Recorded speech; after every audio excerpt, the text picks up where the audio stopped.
दिया तारा, मेरे शरीर में सामर्थ्य नहीं है जो हम अपने घड़ा को उठा लें, हमारा घड़ा उठवा दो। यहाँ पर एक सवाल उठता है। दुनिया के लोग ये कहते हैं कि महाराज हरिश्चंद्र ने गंगा से जल भरा था। गंगा से कभी गौर करके देखा कि उस टाइम गंगा कहाँ थी? हरिश्चंद्र के पिता का नाम सत्यव्रत था और सत्यव्रत के हरिश्चंद्र पैदा हुए थे। अब आइए इधर, हरिश्चंद्र के रोहित, रोहित के चंप, चंप के सुदेव, सुदेव के विरक, विरक के बाहुक, बाहुक के सगर, सगर के असमंजस, असमंजस के अंशुमान, अंशुमान के दिलीप और दिलीप के भागीरथ। यानी हरिश्चंद्र के 10 पीढ़ी बाद भागीरथ पैदा हुए।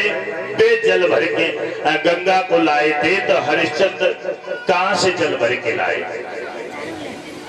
गंगा यानी 10 पीढ़ी बाद आई, फिर जल कहां से भर लाए?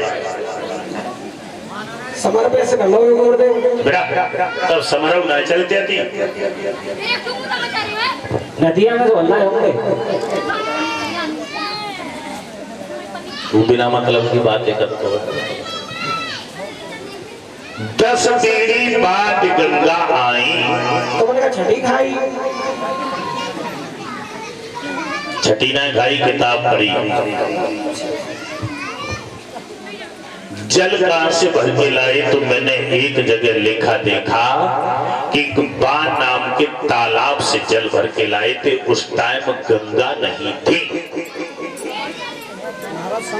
एक तालाब से जल भर के लाए थे। हाँ, हरिश्चंद्र ने जवाब दिया, तारा मेरे घड़ा को उठवा दे। तारा कहने लगी, महाराज घड़ा उठवाने की बात छोड़ो, तुम्हारे घड़ा को छुए हूं ना। जबकि क्या जवाब दिया, तुम्हारे पास एक डाम का घड़ा और मेरे पास एक ब्राह्मण का घड़ा। मैंने अगर तुम्हारे घड़ा को छू लिया तो मेरा धर्म चला जाएगा। तारा ने मना कर दिया और तारा बोली, महाराज घड़ा तो नहीं उठवाएंगे लेकिन एक अकल बता देंगे। हरिश्चंद्र बोले, अकल का है? तारा बोली, जल में घुसते हुए चले जाओ और कंधों तक जल आ जाए, घड़ा में ताकत लगाना, घड़ा सर पे आ जाएगा, लेके चले जाना।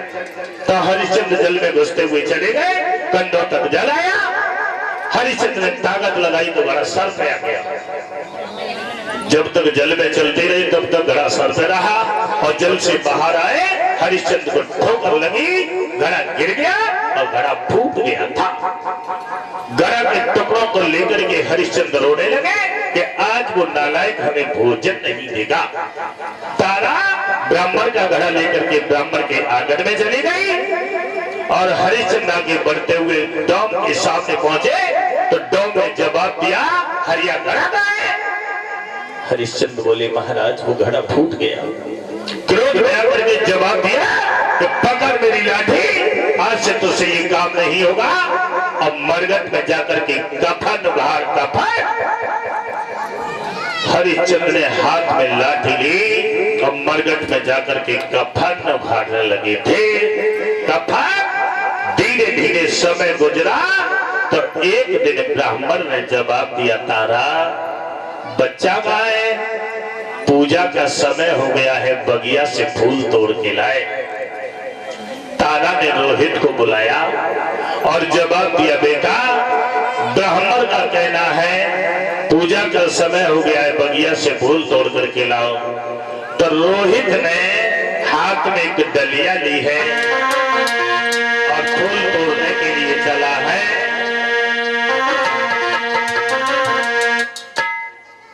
चाउर का जो गमला लगे है कि भैया लोग उठा रहे हैं, हमें जब मालूम पड़ते गमला खड़े करवाए रहे हैं। राजेश भाई इतने मत नशा में चूर हो जाओ, बैठ ले आए के। हाँ, आई है जवानी तो इतना इठलावे मती, आएगो बुढ़ापे कछाले पड़ जाएंगे। जब खटिया पे बड़े बड़े अठन्नी चवन्नी न बने और तब लड़का कहे दुपट्टा खांच खांच के तब तक मरो न जा तुम्हें नदिया गाए। बैठ ले हाँ